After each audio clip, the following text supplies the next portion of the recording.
Ah, ça, c'est un peu l'explication qu'on a aujourd'hui. Mais effectivement, il y en a après des agriculteurs, ils ont commencé à construire des petits tours rondes en tubes de terre cuite, comme les tubes d'évacuation d'eau, des eaux usées avant, Mhm. les tubes en terre cuite. Et après, on les remplit de roches d'origine volcanique et Ouais. qui est très paramagnétique. Le paramagnétisme, c'est quoi? C'est une propriété de la roche à être sensible au champ magnétique terrestre ou à un champ magnétique. Et au plus c'est paramagnétique, au plus c'est fertile. Au plus c'est fertile. On peut aussi mélanger à la terre et ça apporte beaucoup de fertilité de façon durable. Parce qu'une roche, ben, c'est un peu comme un caillou. Hein. Même si c'est en forme de poudre, vous le mettez là, 10 ans après, il sera encore là, le caillou, si vous ne bougez pas de place. C'est pas comme un engrais qui va se transformer d'un élément à un autre et qui, après un an, il ne fonctionnera plus ou il polluera le sol. Euh, ben, ces roches, c'est un peu comme des mini-radios. Ah, je dis ça dans mes cours d'électroculture, c'est que ces particules paramagnétiques, ces poudres de roches volcaniques, effectivement, sous les volcans, c'est très fertile. Hein. Ben, ces poudres de roche sont très paramagnétiques et ils sont sensibles au champ magnétique. C'est un peu comme les antennes radio pour capter les énergies électromagnétiques de la Terre et qui va les transformer dans le sol d'une certaine façon. Et on remarque que au plus le sol est paramagnétique, au plus il est fertile, au plus il est fertile. Par exemple, en Alaska, il y a ou entre l'Alaska et les États-Unis, au Canada, il y a des plages avec de la magnétite.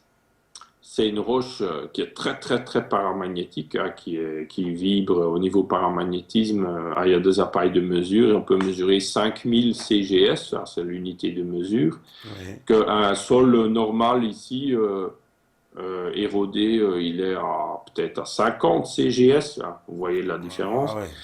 Et qu'un bon sol très fertile, il serait à 300, 400, 500 CGS. Et que là, le sable, il est à 5000. Ben là, ils ont des récoltes immenses. Ils ont des choux des choux immenses comme ça, de 20, 30 kilos, sans engrais, sans rien faire de spécial. Euh, Ce qu'il y a aussi, c'est ils ont une roche très paramagnétique et en même temps, ils sont très au nord. C'est un peu comme si le champ magnétique de la Terre, il est comme plus concentré. Par exemple, si on est à l'équateur, on a le même champ magnétique, mais on est beaucoup plus loin des pôles que si on est à l'hémisphère nord, plus près du pôle nord. Et j'ai l'impression que les plantes, ils poussent plus vite au plus on est près du pôle nord, sans compter la température. Hein. Par exemple, au pôle sud, là, les plantes poussent presque pas. Un exemple, on observe plein de choses comme ça dans la nature. Hein. Quand on commence à observer la nature, on remarque qu'il y a plein d'influences électromagnétiques naturelles. Par exemple, au Groenland, dès qu'il y a une période hors gel, tout de suite, il y a plein de végétation qui pousse. C'est pour ça que ça s'appelle le Groenland, La Terre verte, ouais. le pays vert. Et qu'en Antarctique, dans le sud, ben là, même s'il y a des périodes hors gel dans certaines zones, ben, il y a très peu de plantes, très très peu, presque rien. On voit aussi, ben, par exemple, un arbre, un arbre qui pousse, un chêne qui pousse dans le nord de la France ou dans le sud de la France, ben, il va pousser différemment. Ouais. Dans le nord de la France, on est plus près des pôles, dans le sud, on est moins près. Il y a aussi la couche, disons, la distance entre l'ionosphère et la surface de la Terre qui est aussi différente. Par exemple, dans les pôles, c'est environ 1 kilomètre. Mais au niveau de l'équateur, c'est 10 kilomètres. Ah ouais. Mais au niveau électrique, le voltage, il est pareil. C'est environ 100, on va dire, je dis un chiffre comme ça, un peu au hasard, une fourchette. C'est environ 100 000 volts. Ben, 100 000 volts sur 1 kilomètre, c'est différent que 100 000 volts sur 10 kilomètres. Parce que, par exemple, ici, on aura 100 volts tous les mètres de hauteur, que là-bas, on aura peut-être 100 volts tous les 2 mètres ou 3 mètres. Vous voyez? Hmm. Donc, les plantes aussi vont pousser à un certain voltage, certaines hauteurs, à un Ouais. certain voltage. C'est un peu comme les oiseaux. Ah, il y a un problème de son, je n'entends plus. Ok. Donc de retour après la coupure, ouais, il y a un écho qui traîne là, visiblement. Ah, ouais, tout à fait, voilà. Comme ça, il n'y a plus rien. Là, c'est parfait. Voilà, là, on m'entend bien, c'est le retour. Donc, on me dit, voilà, il y a eu des problèmes. Ouais, bah, à chaque fois, on me demande c'est quoi les problèmes. Mais c'est la connexion Internet, messieurs, dames. Voilà, ça, j'y peux rien. Il y a une connexion qui se met à bugger et d'un coup, pof, il n'y a plus d'Internet. On est obligé de rebooter toute la connexion et forcément, l'émission coupe, etc. Bon, voilà. J'ai là l'explication. Alors après, pourquoi on avait déjà notre petite idée. Eh ben, il faut croire que ça continue. On vous avait déjà expliqué ce qui se passe. Enfin, on va reprendre. Ça y est, il y a Yannick, il est avec nous. Monsieur Van Dorn, vous êtes là? Oui, bonjour. Ah, bah voilà. Bon, bah il y a une petite coupure Internet. On a l'habitude, il y a toujours comme ça des petites attaques tout le temps au bout d'un moment. Et je pense que c'est la box qui lâche parce qu'il y a des gens, des petits malins qui s'amusent constamment à nous envoyer des requêtes, quoi. Voilà. Donc, visiblement, ça dérange. Bon, bah, faut croire que vous dérangez vous aussi, je sais pas. C'est certainement. Ben, je Alors, voulais juste dire, aussi rectifier par rapport à tout à l'heure, je voulais pas, par rapport aux végétariens, j'ai oui. rien contre les végétariens, hein. Mais c'était juste pour aborder l'idée de la sensibilité des plantes Ah, mais à ça a ces... plu à beaucoup de gens, hein, rassurez-vous. Moi, ça m'a plu Hein? aussi. Ça a plu à beaucoup Voilà. de gens. Après, je rentre pas dans le débat si y a du végétarisme ou pas. Après, hein. Mais c'est par rapport à la sensibilité des plantes. C'est quelque chose qui est très méconnu et qui existe, hein, qui est une réalité aussi, hein. Voilà. Ah oui, ouais, mais ça, c'est quelque chose de toute façon, c'est un sujet passionnant. D'ailleurs, voilà, tout le monde est passionné, on va dire, par tout ce qui a été dit ce soir. Alors, je vais aller voir un peu parce qu'il y avait pas mal de questions. Il y avait une question de VV d'ailleurs tout à l'heure qui demandait, si vous voulez en parler, hein, que vous aviez trouvé une technique pour mettre des aimants sur les durites et ainsi économiser l'essence. Ah oui, ouais, c'est une activité que je fais aussi. Disons, à un moment donné, j'étais assez spécialisé sur tout ce qui est traitement électromagnétique de l'eau et des fluides. Et Ouais. alors, j'ai appris comme ça aussi qu'on pouvait traiter le carburant avec des aimants, avec des champs magnétiques. Et alors, ben, il y a des objets, des petits objets qui sont utilisés comme économiseurs de carburant et qui permettent de traiter le carburant qu'on met simplement sous la durite d'arrivée du carburant de son moteur et qui peut, qui peut aider à réduire la consommation. Maintenant, ça dépend de chaque véhicule parce que les constructeurs, faut se poser la question pourquoi les voitures d'aujourd'hui consomment plus que ceux d'hier. Hein. Ouais. Euh, c'est c'est comme pareil, hein, ils font des systèmes ils nous font croire que c'est pour consommer moins, tout cette électronique et tout ça, mais en réalité, euh, souvent c'est pour brider les voitures pour consommer plus Ouais. ou autant qu'avant.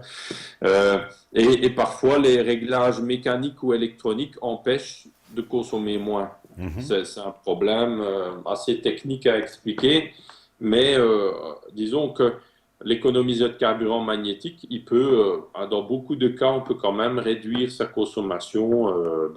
Il y a des témoignages de 5%, 10%, parfois même 25%. Maintenant, 25%, c'est assez exceptionnel. Mais en général, c'est autour de 10%. D'accord. Ce qu'on remarque surtout, c'est qu'il y a beaucoup moins de particules, de fumée. Parce que les fumées, ça vient d'une combustion incomplète. Et au mieux est la combustion, au moins il y a de particules, au moins il y a de fumée. Et donc, au moins, il y a de pollution. Et déjà là, sous les vieilles voitures, on voit nettement la différence. Quand on met un traitement magnétique du carburant, ben, ça brûle mieux et tout de suite, il y a beaucoup moins de fumée dans les gaz échappements. Si maintenant, toutes les voitures seraient équipées de ça à Paris, ben, l'air serait beaucoup plus respirable, hein, ça c'est sûr. En plus, Alors, c'est des petites choses, parce que c'est un petit aimant, c'est ça, c'est pas grand-chose finalement. ouais. Après, l'État, j'ai eu des problèmes où ils essayent de m'empêcher de vendre ces économiseurs avec l'État. Ouais. Et ils disaient que les services de contrôle de l'État, ils disaient que c'était un client qui était mécontent et alors il faut un contrôle. Mais après, j'avais mis ça sur le site où je commercialisais ce produit. Et un concurrent m'a appelé. Il m'a dit qu'il était contrôlé la même date. Mais Ah lui, il ouais? se retrouvait dans le sud de la France. Il n'a pas le D'accord. même client que moi. Et donc, ça montrait bien que ces fonctionnaires de l'État, ils étaient pilotés par plus haut. Et ces fonctionnaires, ces services de contrôle, il y en a par département, je pense, ou par région. Mhm. Ben, ça montrait bien que c'était une sorte de campagne nationale pour essayer de nuire à toutes les sociétés qui vendaient ce genre de système. Et parce qu'ils étaient contrôlés en plus environ à la même date, hein.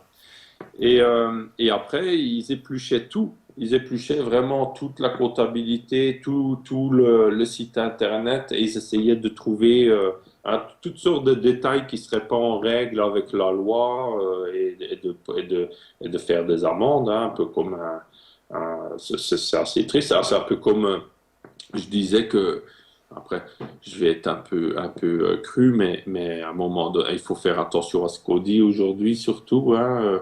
On peut pas insulter les gens. Alors moi, j'avais déjà dit que je sens, c'est comme si je dois expliquer, je ressens ça comme si je dois expliquer les mathématiques à des cochons. Et alors, tout de suite, ils sont votés sous leurs grands chevaux. Et alors, moi, je dis non, c'est pas une insulte parce que je dis juste comment je me sens. On en connaît encore d'autres comme ça. Et, et, et comme ça, ils peuvent rien faire. Mais encore, il faut quand même faire attention. Mais c'est quand on est un peu rebelle, on aime bien provoquer un peu, mais quand même. Et, et, euh, mais c'est pour dire qu'ils font quand même tout pour essayer de nuire quand on fait quelque chose d'alternatif, qu'on veut apporter des solutions. Ils essayent de tout faire pour nuire. Avant, dans l'ancien temps, dans certains pays, ils vous assassinent, mais ici, ils vous assassinent peut-être pas, mais ils vont vous envoyer plein d'organismes de contrôle de toutes sortes pour embêter. Et après, j'en ai commencé à parler autour de moi parce que moi, j'ai pas peur de dire que j'ai été contrôlé. Ouais. Parce que les gens, ils ont honte ou c'est jamais amusant et c'est mal vu. Mais moi, j'ai pris ça à l'envers. Je me suis dit, si on fait quelque chose de bien, si on n'a pas été contrôlé, c'est louche. Et ou si on n'a pas de problème dans les temps qui courent aujourd'hui en France, c'est qu'on dérange personne, hein. Mais et donc du coup, c'est qu'on est dans le moule, hein. Donc c'est pas forcément signe de bonne santé. Et j'exagère peut-être un peu, hein, mais aujourd'hui, on peut se poser la question. Mais voilà, il faut faire attention. Et c'est aussi pour ça, pour revenir à ça, ben, suite à ça, j'ai beaucoup réfléchi. Et tout ce que je fais, comme par exemple les pyramides, les différentes techniques, ben déjà, je suis complètement transparent. J'explique aux gens, ils peuvent faire eux-mêmes s'ils veulent, ou ils peuvent acheter les différents produits. Mais je suis complètement transparent. C'est pour que tout le monde ait l'occasion d'utiliser, même ceux qui n'ont pas beaucoup de moyens. Ouais. Euh, et, et je propose tout, si c'est commercialisé, je propose tout comme objet artistique. Pourquoi? Objet artistique, c'est quelque chose qu'on peut utiliser dans tout, parce que là, les lois, ils vous empêchent, on a encore une certaine liberté. Ouais. C'est tout relatif, parce qu'on voit bien que certains humoristes en France, ils vont faire attention. Mais il y a quand même une certaine liberté. que avec si on vend un objet que moi je dis, ah ben ça dynamise les semences et les semences poussent plus vite, et que je mets ça sur mon site internet, ben l'État peut poursuivre pour publicité mensongère. Et c'est ça que je pense, c'est 5 ans de prison et 30 000 euros d'amende, plus multiplié par autant pour l'entreprise, etc. Et pourquoi? Parce qu'ils veulent que chaque argument soit prouvé. Mais prouvé par la science, par des services officiels. Ça veut un témoignage pour le juge, ça ne vaut rien. Si maintenant j'ai un ami, il vient et dit, ah ben oui, je confirme, j'ai eu de bons résultats, le juge, juridiquement, ça ne vaut rien. Mais il faut, pour respecter cette loi, il faut avoir l'INRA qui a fait une recherche, par exemple, sur les pyramides, donc c'est pas demain la veille, voilà. Et donc, du coup, comme ça, il y a les lois existantes, ils sont utilisées pour poursuivre tous les gens dans l'alternatif et pour faire par rapport à ce qu'ils disent, par rapport à ce qu'ils mettent comme argument de vente, parce que les choses alternatives, si maintenant j'amène un article scientifique russe, ça ne vaut pas devant la loi française. Juridiquement, si je ne l'ai pas fait traduire par un traducteur assermenté que j'aurais payé des milliers d'euros, ça coûte cher, ça ne vaut pas devant la loi. Donc l'article peut exister, mais c'est comme le nuage de Tchernobyl, il s'est arrêté à la frontière. Les pyramides, ça fonctionne à l'étranger, mais pas en France. Voilà. Et c'est comme ça pour plein de choses. Et alors, je me suis dit, je vais m'adapter comme un caméléon. Il faut être plus malin qu'eux, parce que le système, il n'a pas d'intelligence. Il est comme ça. Et si quelque chose apparaît, il va foncer dessus, il va essayer de nuire, mais il ne va pas être créatif de lui-même. C'est toujours après coup. C'est l'interprétation que j'en fais. Hein. Par exemple, Internet, il faut d'abord qu'Internet est créé, et c'est après seulement qu'il commence à l'imiter, etc. Voilà. C'est un exemple. C'est parce que le système, il n'est pas créatif il n'est pas créatif en lui-même, le système des répresseurs, hein, de ceux qui répriment. C'est très bureaucratique, très lent, que les gens, l'humain est très créatif, il est très rapide, quand on travaille ensemble, ça peut aller très vite. Si maintenant, du jour au lendemain, ça fait un buzz sur Internet sur les pyramides, il peut y avoir plein d'agriculteurs qui commencent à utiliser les pyramides, ils ne pourront pas empêcher. Ouais. Il y a plein de questions. On me demande, par exemple, est-ce qu'il y a eu des tests pour savoir s'il y avait autant de vitamines et de minéraux dans les légumes quand on faisait de l'électroculture?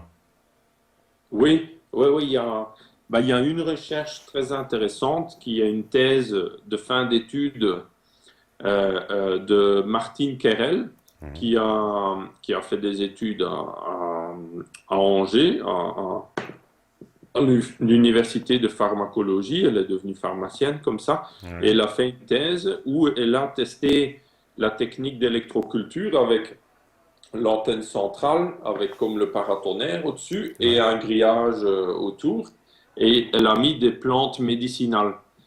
Par exemple, datura, menthe, différentes plantes médicinales avec une importance médicinale. Et elle avait remarqué que les plantes, ils avaient pour certaines plantes 20%, d'autres plantes 30% plus de matière sèche, donc plus de matière, c'est ce qui est intéressant. Et aussi au niveau de la concentration, de la quantité d'huile essentielle, il y avait aussi environ 20-30% de plus. Donc, la plante était plus grande et en même temps, il y avait aussi plus de matière active. C'est contraire à la philosophie classique avec les engrais chimiques, etc., où là, quand on met des engrais, la plante a moins de matière sèche, c'est plus de l'eau, et les matières actives, il y en a moins aussi en général. Que là, avec l'électroculture, c'est tout l'inverse. On aura des cultures ou des plantes qui peuvent être plus grandes, pas forcément, mais souvent, et aussi plus de matière sèche, plus d'arômes, par exemple, les maraîchers avec qui utilisent certaines de mes techniques, ils disent que leurs carottes, ils sentent encore plus la carotte, qui a vraiment plus d'arôme, donc qui a plus de goût aussi. Donc il y a vraiment un effet, ouais, c'est plus naturel. Et ça montre aussi que l'adage qu'on pense qu'en bio, les cultures, les récoltes sont plus petites, ça peut être complètement faux. On peut avoir des récoltes même plus grandes ou aussi grandes qu'en conventionnel si on utilise d'autres techniques ou des techniques en plus d'électroculture, par exemple. Voilà. Ah, d'accord. On me demande aussi, est-ce que ça marche? Voilà, on me dit, est-ce qu'on peut, voilà, on me dit, je suppose qu'on peut allier électroculture et permaculture. Ah oui, tout à fait, oui. Ouais, voilà. Ouais. Et on me demande, Ce qui est très intéressant pour tous les permaculteurs, je conseille, c'est ce livre-là, c'est Mission sacrée. C'est de Matteo Tavera. C'est un des fondateurs du mouvement Nature et Progrès. C'est un peu à la base du mouvement d'agriculture biologique en France. Et lui, il a écrit un livre, il a écrit un livre sur ses observations de la nature et tous les phénomènes électromagnétiques. Et par exemple, un arbre est aussi une antenne. Ça va aussi capter, donc on peut aussi choisir les arbres ou les plantes exactement. Ça a aussi un effet antenne d'électroculture. Par exemple, les antennes magnétiques que je fais là, on met le fil bien nord-sud. Quand on transplante un arbre, souvent on voit qu'il y a une racine qui est très forte et qui va vraiment direction le nord. C'est pas par hasard. Et ça a aussi des effets d'électroculture. Un arbre, par exemple, il va aussi protéger les plantes qui sont en dessous de l'oxydation. Par exemple, il y a un certain voltage et il y aura moins de maladies cryptogamiques, de champignons et différentes maladies sur les plantes qui vivent ou qui poussent, les légumes qui poussent en dessous de l'arbre ou à proximité de l'arbre que ceux qui sont, on va dire, en plein air, plus loin de l'arbre. Il y a une sorte d'effet parapluie électromagnétique, on va dire, et d'accord. qui les protège de certaines maladies, mais par un effet électrique. Alors après, il faudrait que je fasse des schémas pour un peu mieux expliquer ça, comment ça fonctionne. Mais on peut tout à fait faire attention à des connaissances d'électroculture dans ces pratiques de permaculture. L'électroculture, disons que je vais le montrer, c'est un peu comme une approche, une grille de lecture, on va dire électromagnétique, électrique, les ondes, et après on voit la nature tout à fait différente. Et après on adapte ces techniques. Hein. Et ce livre-là, il est vraiment très intéressant pour ça, Mission sacrée. Mission sacrée. Il se retrouve en occasion très difficilement, mais je mettrai sur mon site en PDF, les gens pourront le télécharger et lire, c'est vraiment très intéressant. Quand on a lu ce petit livre, ce sont une succession de lettres écrites par Matteo Tavera sur ses observations de la nature. On voit après la nature tout à fait différemment. Hein. Et on voit et après, on comprend aussi mieux l'électroculture. Par exemple, les animaux, les vaches avec leurs cornes, Ouais. leurs cornes sont des antennes aussi. Hein, c'est aussi des antennes. Ça a aussi un effet électromagnétique. Et après, on peut voir les courants électriques et il y en a qui disent « Ah, je vais mettre plus d'électricité ou mon antenne plus grande, etc. » Ça peut jouer parfois, mais en général, c'est pas ça l'important. L'important, c'est plus la qualité des énergies que la quantité. Dans la nature, sur Terre, par exemple, le champ magnétique, il est un demi-Gauss. C'est un très faible champ magnétique. Par exemple, un simple aimant comme ça fait déjà 3000 et des Gauss, Ah, ce qui est beaucoup plus. Mais à quelques mètres de distance, on peut même plus le mesurer. Mais le champ magnétique de la Terre, on peut le mesurer sur toute la Terre. Donc, il y a une certaine puissance du champ magnétique terrestre dans la dispersion, dans la surface, la grandeur, mais ça, c'est plus dans la concentration. Mais c'est pas pour ça que ça a aussi une influence plus loin avec le fil. Hein. Ça va aussi, une petite antenne comme ça, peut agir sur des centaines de mètres, hein. Tout le long du fil, on peut, même sur des kilomètres, on peut aller vers le nord. Voilà.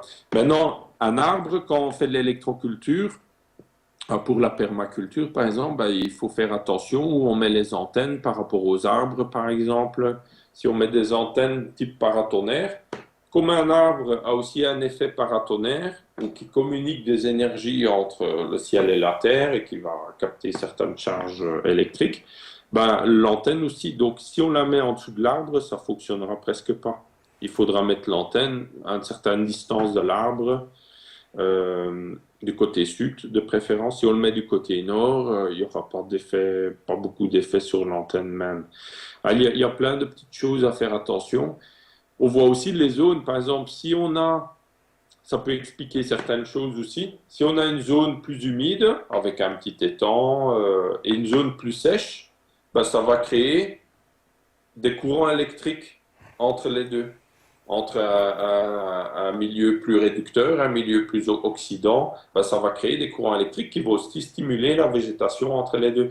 Donc, ça permet de comprendre pourquoi c'est important d'avoir plus de biodiversité. Hein, donc, la permaculture est tout à fait là-dedans. Hein, donc, d'avoir beaucoup de biodiversité parce que ça va stimuler tous ces phénomènes électromagnétiques qui ont un effet positif. Par exemple, le sol aussi, on pourra aider le sol à être plus fertile plus rapidement. Si par exemple on hérite d'un sol très pauvre, ben on pourra, avec certaines roches très paramagnétiques, volcaniques, très rapidement améliorer la vie du sol. D'accord. Parce que ça aussi, on nous fait croire que tous les ans, il faut mettre du compost. Mais ça, c'est tout à fait faux. Pourquoi ils mettent du compost? C'est parce que la vie du sol diminue. C'est parce que ben, il y a un problème. Parce que dans la forêt vierge, la forêt tropicale, la vie du sol diminue pas. C'est chaque année, il y a de plus en plus. Ben, si on augmente, si on améliore les énergies, par exemple avec l'électroculture, ben, on remarque que c'est l'inverse qui se passe. Après, la vie du sol fait qu'augmenter, même sans agir, sans. C'est un peu comme les retombées des volcans. Oui, on peut attendre des milliers d'années qu'il y a à nouveau une explosion volcanique à côté qui va refertiliser les sols, mais on peut aussi un peu donner un coup de pouce à la nature en refertilisant avec des poudres de roches volcaniques qui sont extraites de mines qui sont sur des anciens volcans. Et quel genre de Et, plante... Ouais. ouais, ouais, je vous Quel genre de plantes il faut... on me demande c'est quoi les meilleures plantes qui poussent avec cette technique. Ouais, ça c'est difficile à répondre. Ouais, un cactus réagira différemment qu'une tomate ou Ouais. qu'une salade ça, c'est très difficile à répondre. Mais c'est pour ça que je conseille toujours, s'il y en a qui veulent faire des expériences, de ne pas se limiter à une plante ou une variété, de plutôt diversifier, parce qu'il y a des plantes qui réagiront plus que d'autres. Et aussi, j'ai l'impression que les semences anciennes, hein, les semences fertiles, pas les semences hybrides et OGM, tout ça, ben, les semences fertiles, j'ai l'impression qu'ils réagissent plus, hein, on a plus de résultats en utilisant cette technique qu'avec des semences modernes, Oui, une semence hybrides. modifiée. D'accord. Ouais, que les semences modifiées, on va appeler ça comme ça. Ça c'est clair maintenant. Avec les semences nouvelles, on peut aussi avoir des résultats. C'est un peu comme si toutes ces techniques vont stimuler les plantes à s'adapter à l'environnement, à s'adapter plus vite. C'est aussi très bien de récupérer ces semences. Si on voilà, si on a des semences fertiles, ben de récupérer de son terrain les mêmes semences qui ont été aussi traitées en électroculture, parce que j'ai l'impression que ces techniques vont aider à adapter plus vite les plantes à l'environnement local. D'accord. Et ça, c'est une très bonne chose, hein. Parce qu'une plante peut s'adapter assez vite, hein, à l'environnement local. On nous fait croire que ça dure des générations et des générations, mais ça peut aller parfois beaucoup plus vite qu'on pense, hein. Eh ben, écoutez, merci à Monsieur Van Dorn, parce qu'on arrive à la fin de l'émission. Il y a beaucoup de commentaires, hein, passionnants, ça a beaucoup intéressé les gens.